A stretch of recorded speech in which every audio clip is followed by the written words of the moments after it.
ഇടക്കൊച്ചി, പെരുമ്പടപ്പ്, കുമ്പളം തുടങ്ങിയ മേഖലകളിലെ കായലുകളിൽ എക്കലടിഞ്ഞ് ജനകീയ സമിതികൾ രൂപം കൊണ്ട പ്രക്ഷോഭങ്ങളിലേക്ക്. ഈ സാഹചര്യത്തിൽ സംരക്ഷണ ഭിത്തി നിർമ്മാണ പ്രവർത്തന നടപടികൾ ഉടൻ സ്വീകരിക്കണമെന്ന് ആവശ്യപ്പെട്ടുകൊണ്ട് തൃപ്പൂണിത്തുറ MLA കെ ബാബുവിന്റെ നേതൃത്വത്തിൽ ജലസേചന വകുപ്പ് മന്ത്രിക്ക് കത്ത് നൽകി. കാലവർഷം തുടങ്ങുന്നതിനു മുൻപ് സംരക്ഷണ ഭിത്തിയുടെ നിർമ്മാണം എത്രയും വേഗം പൂർത്തിയാക്കി തങ്ങളുടെ സ്വത്തിനും ജീവനും സംരക്ഷണം നൽകണമെന്നതാണ് ജനങ്ങളുടെ ആവശ്യം.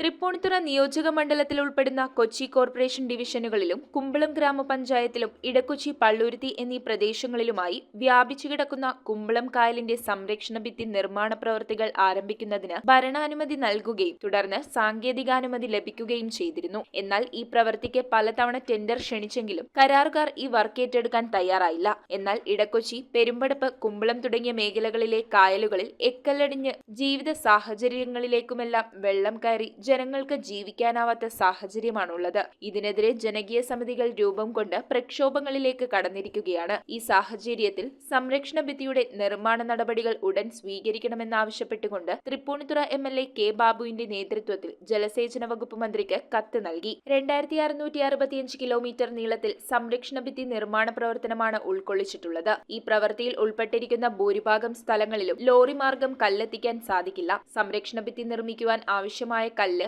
ബോട്ട്, ട്രോളി എന്നിവ ഉപയോഗിച്ച് അതാത് സൈറ്റുകളിൽ എത്തിക്കേണ്ടി വരും. ഇതിനാലാണ് കരാറുകാർ ഈ പ്രവൃത്തി ഏറ്റെടുക്കാൻ തയ്യാറാകാത്തത്. എന്നാൽ ഈ സാഹചര്യവും കൂടി ഉൾക്കൊള്ളിച്ചുകൊണ്ടാണ് ഈ പ്രവൃത്തി 3ആയി വിഭജിച്ച് അനുമതിക്കായി സമർപ്പിച്ചിരിക്കുന്നത്. ഇത് സംബന്ധിച്ച് ജലസേചന വകുപ്പ് ചീഫ് എഞ്ചിനീയർക്ക് സമർപ്പിച്ച പ്രപ്പോസൽ ജലവിഭവ വകുപ്പിൽ എത്തിയിട്ടുണ്ട്. കാലവർഷം തുടങ്ങുന്നതിന് മുൻപ് സംരക്ഷണ ഭിത്തിയുടെ നിർമ്മാണം എത്രയും വേഗം പൂർത്തിയാക്കണമെന്നാണ് ജനങ്ങളുടെ ആവശ്യം. News bureau, Kochi. Deepavali bonus വല്ലതും കിട്ടിയോ? എന്റെ മോള് എന്റെ നാട്ടിലെ ആദ്യത്തെ പൈലറ്റായി. അവളുടെ അഡ്മിഷന്റെ നേരത്ത് എനിക്ക് കൈത്താങ്ങായത് മണപ്പുറം ഗോൾഡ് ലോണാണ്. മണപ്പുറം ഗോൾഡ് ലോൺ പണയം വെക്കുന്ന ദിവസങ്ങൾക്ക് മാത്രം പലിശ ഈടാക്കുന്നു.